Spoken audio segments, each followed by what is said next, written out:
streets of Israel are boiling over with protesters against the judicial reform that the government is planning to implement. While many call for a compromise, the coalition is moving forward with legislation in the Knesset, as its opponents are mobilizing and threatening to shut down the country. To discuss this situation, the Jerusalem Press Club speaks with member of the Knesset, Dan Illouz, from the Likud party, who is himself an advocate of the reform. Illouz, a lawyer by his trade, finished his law degree in the McGill University and also served as a member of the Jerusalem City Council. MK Illouz, thank you for joining us. Thank you for having me. I'll start with a simple question. Were you surprised by the magnitude and maybe also the volume of the protests against the judicial reform? I'll be honest, I was surprised by the magnitude. I think that the reforms are very good for Israel's democracy. I know that not everyone agrees with that. And so I did expect some pushback. The magnitude is strong. I think it's based a lot on people misunderstanding the basis of the reforms. And that's the reason actually why I'm here, in order to try to explain these things and get people to understand better and thus calm down and feel less fear as to what is happening. I don't expect everyone to agree with the reforms. I don't think that ever happens in democracy, that everyone agrees on a certain issue. That's fine. That's part of the dynamism of democracies. But I do want people to feel less fear, to understand that the democracy is not going to be hurt by these reforms. I believe it's only going to be strengthened. And that's the reason why I'm here today. Okay. And again, thank you for joining us. Let me ask you, why do you think we need this reform? And as an advocate of it, what's the most important part of it?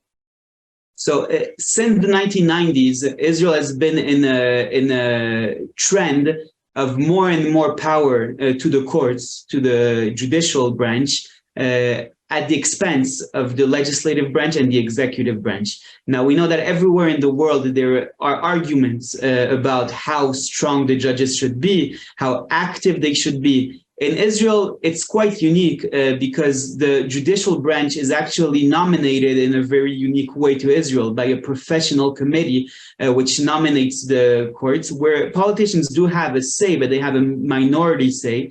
And it's mostly what's called a professional committee. Now, even professional people have political ideas and have political positions. And so the feeling in large parts of Israel was that there has been a complete disconnect between the values that the court promotes and the values that the general population of Israel believes in. And so in order to fix that, we're trying to bring these reforms that will strengthen, once again, the judicial branch, the legislative branch. And by the way, I have to say also another important element is that all of this was happening while Israel does not have a written constitution that's been agreed upon. We have basic laws, which are laws on constitutional subjects, but that are regular legislations. They're not a constitution that's been enshrined as there is in the United States or in other countries such as Canada, etc. And so all of this makes it even more harder to explain why the courts have taken on so much power when they don't have really a constitution to base this power on. And so what we want to do is to return the things the way they used to be, where the main power is in the Knesset. It's an issue of parliamentary sovereignty, which is really the basis of democracy in the English tradition, which Israel inherited, right? The British tradition that Israel inherited. The issue of parliamentary sovereignty is incredibly important there. And that's what we're trying to do, to bring back the power to the Knesset, ensure that the Knesset, first of all, has the last word, but also that the Knesset is involved in the nomination of judges. Here I have to be very specific. In the nomination of judges, the way it's done in most of the democratic countries, once the judges are nominated, obviously they will stay completely independent. They have to keep their judicial independence, not be influenced by politicians. This is what's accepted all around the democratic world, and this is what we want to implement here also. The nomination needs to be by elected officials in order to really enhance the representation in the courts, and in order to make the values of the court closer to the values of the people. But once they're elected, they have to be completely independent, 100% independent. And that's something that we completely agree on, and that we also want to implement here. So let me ask you, many civil servants, also in very high-ranking positions, include those who might not have an agenda on this issue at all, such as maybe the Bank of Israel's governor. They criticize the reform. They claim it might hurt the strength of Israeli democratic institutions. It might hurt the balance between the checks and balances in Israel. Are they wrong? Why are they wrong, if you may say? So I'll say two things. There are some who criticize the reforms based not on what the reform says, but rather they're afraid of the repercussions. Not necessarily of the reforms, but also of the opposition to the reform, people being less intent in investing in Israel or things like that. They're afraid of the repercussions, not only of the reforms themselves and what they include, but also of the backlash of the protests or of the opposition to the reform and things like that. There, I want to say, I think that the protests have sometimes been completely irresponsible. When I see people from the opposition going around the world and trying to convince foreign diplomats about why the reforms will bring the end to Israeli democracy, not only is that not true, I think it's also a very unpatriotic thing to do. And so I think that the criticism should be to the opposition, who's really fanning the flame of fear, and then that fear might indeed cause problems to Israel. That's one of the things. The other thing is, I do agree that some people criticize the reforms, also on the content of it.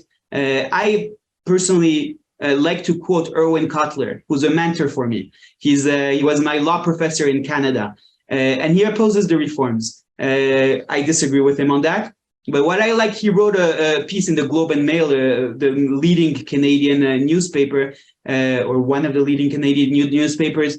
And what I like in what he did is that he explained all of the reasons why he opposes the reforms. But afterwards, he was very clear about two things. First of all, he said that he usually is on the side of judicial activism. He opposed the override clause, the notwithstanding clause, as it's called in Canada.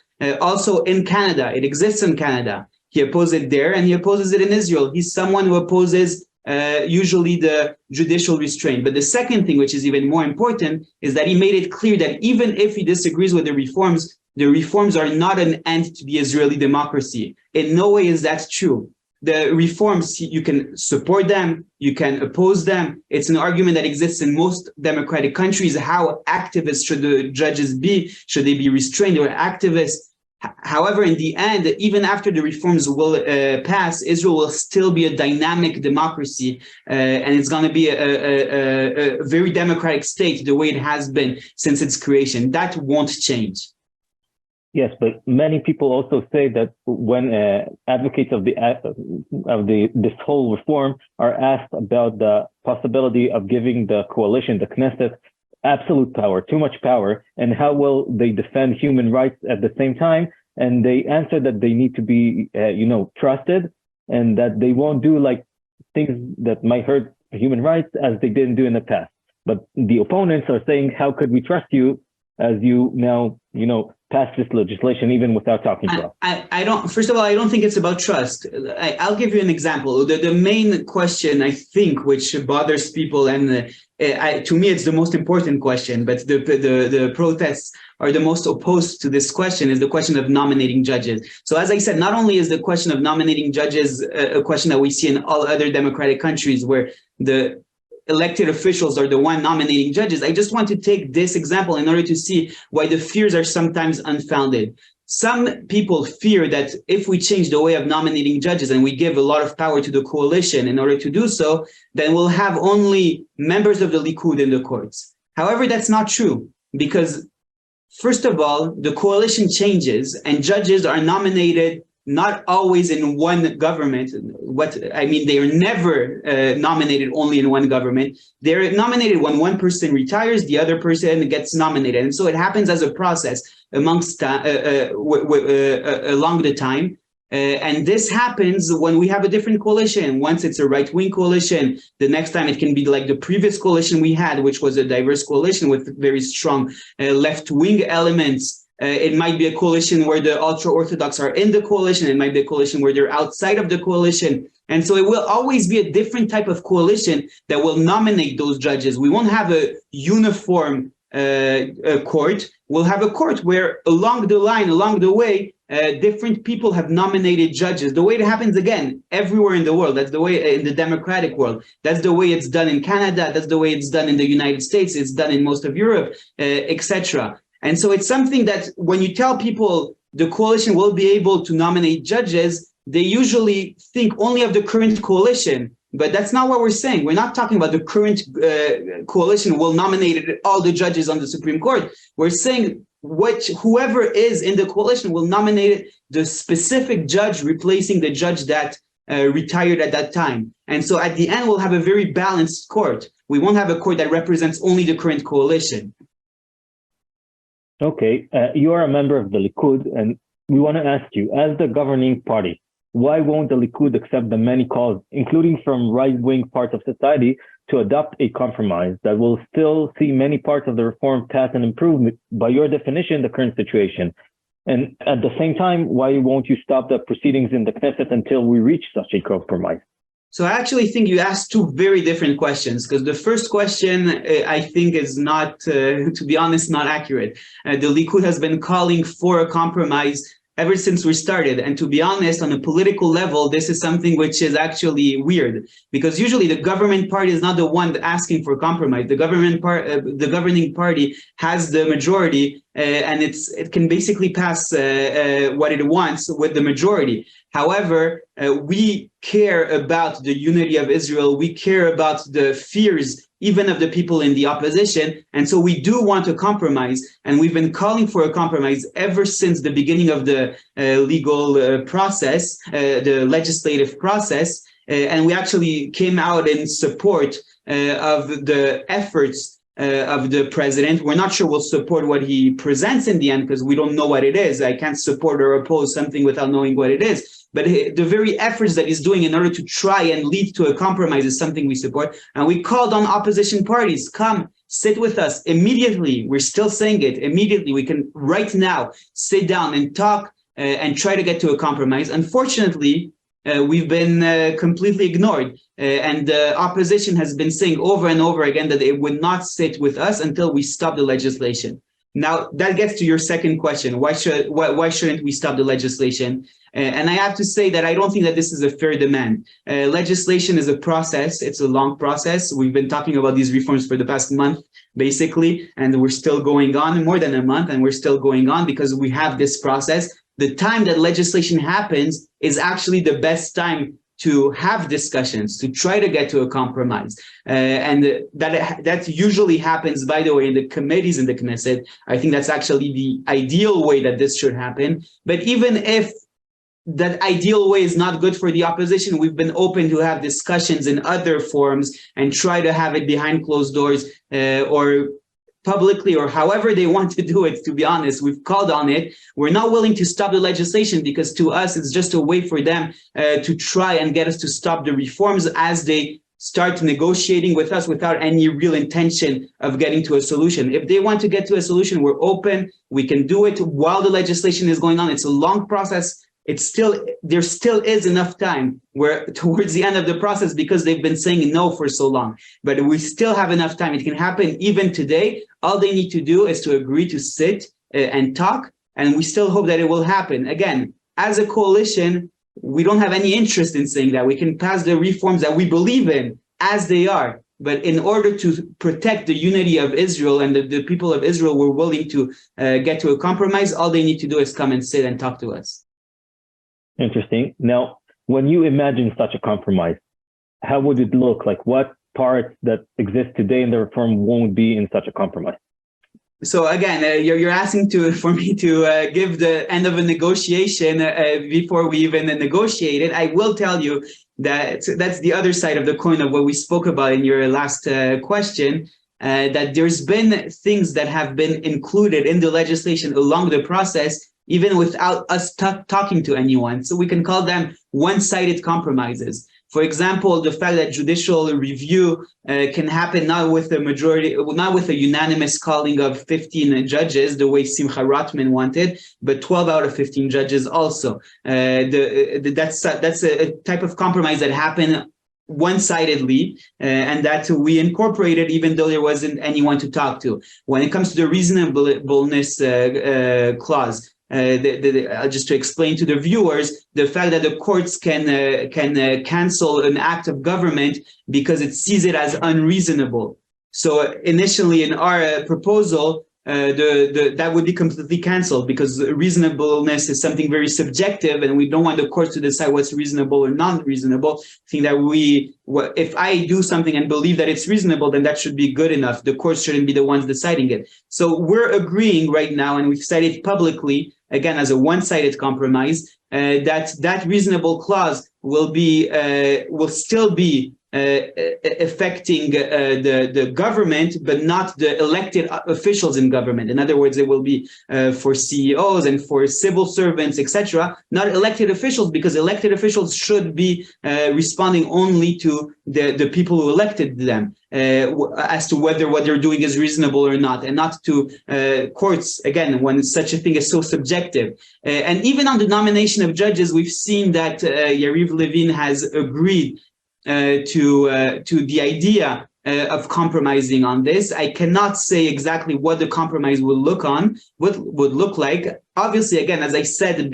previously, this is probably the biggest point of contention between the protesters, between the opposition and the coalition. So it will probably be the hardest thing to negotiate on. But there is, even on that, willingness for us to talk and to see if we can get to a compromise. Okay, now you spoke about the judges, about the court. What will the coalition steps be if the Supreme Court disqualifies the whole reform? Could we reach a scenario of two opposing decisions from the Knesset and from the judges? How will the army respond? How will the police respond? What will happen here? Which decision shall prevail? Listen, I honestly cannot believe that the courts would go this far. I think it would be unprecedented in the whole democratic world, and definitely in Israel, but also in the whole democratic world, that the courts would cancel a constitutional reform and by an elected government that includes changes to basic laws that, again, the basic laws, although they're not a constitution, they're the reasons why the courts have taken the power to intervene in politics in the first time, in political questions in the first time. And so now we're changing those basic laws, and what's the basis on which they can intervene in these laws? I don't believe we'll get there. I think that the courts will be responsible, even though there's people on the right that think that I'm a bit naive, but I believe that the courts will be responsible. But to be honest, that's one of the reasons why I think it's so important to get sitting down and talking, because if there is a compromise, and we hope there will be a compromise, we hope the opposition will sit down with us and get to a compromise. If there is a compromise, then the chances that the courts will intervene are even lower. They're already low. I know that it's doomsday scenario that people like to speak about in order to speak about the doomsday scenario. It exists, but it's a doomsday scenario. I don't think we'll get there. But the idea of getting there would be even more ridiculous if it comes through a compromise. And so I want the opposition to be responsible and to come and sit and talk to us for us to get to a compromise. So if we see like a major compromise with, the main parties of the opposition, Yesh Atid and Gantz's party, do you think that Israel will go back to the normal course of life as we had before elections, maybe? Listen, the protests are, I would say, 90% patriotic people who I disagree with, but who are patriotic and who love the state of Israel and who want to see a good future for the state of Israel. They're afraid right now. They're afraid again, we can interpret why they're afraid, whether it's because of misinformation or whether they're really afraid of the reforms, but that's an argument we can have another time. Their motivation is patriotic. You do have some people who are just opposed to Netanyahu for whatever reason, and that they won't accept any compromise. They'll still be protesting there. They were protesting before the reforms, by the way. They'll be protesting after the reforms. They're usually the fringe group that blocks roads, that calls for violence. They're a very fringe group that will exist even after there's a compromise. But I don't think that they represent the great majority of the protesters. Which again, I disagree with, but that I fully respect because they're going out and protesting. And that's really the democratic duty of every person to protest when you feel that there's a need to protest. And so they don't represent the great majority of protesters. And so they'll keep on protesting, but it's going to be at a much lower level. It's going to be protests more similar to the protests we had against Netanyahu even before those reforms were presented. Okay, maybe my last question would be, would you dare guess what are we going to see in the coming months? I believe we'll get to a compromise. Again, I'm an optimistic person. This is what I want. Again, I hope that the compromise will keep the main elements of the reform, which I strongly believe in. But I do believe we'll get to a compromise. I think it's in everyone's interest in the end, even though I'm not sure the opposition understands that right now. But I think that when push comes to shove and we get down to the real time, we'll get to a compromise, and that's also my hope. Great. MK Dan Illouz, the Likud party, thank you very much for your time and for joining us today. Have a great day. Thank you.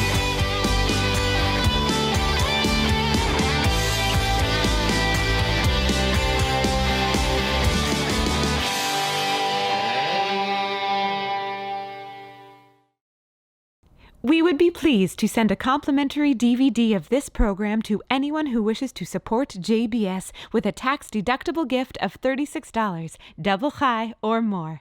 Simply visit the JBS website at jbstv.org and click on the Donate button to make a donation by PayPal or your credit card. And please indicate the program for which you would like a DVD. Or you can send your tax-deductible check to JBS, Post Office Box 360, Stamford, Connecticut 06904. Or you can call the JBS Pledge Line at 833-MY-JBS-TV. That's 833-695-2788. And again, please remember to indicate which program you would like to receive with our compliments. We thank you for your kind support.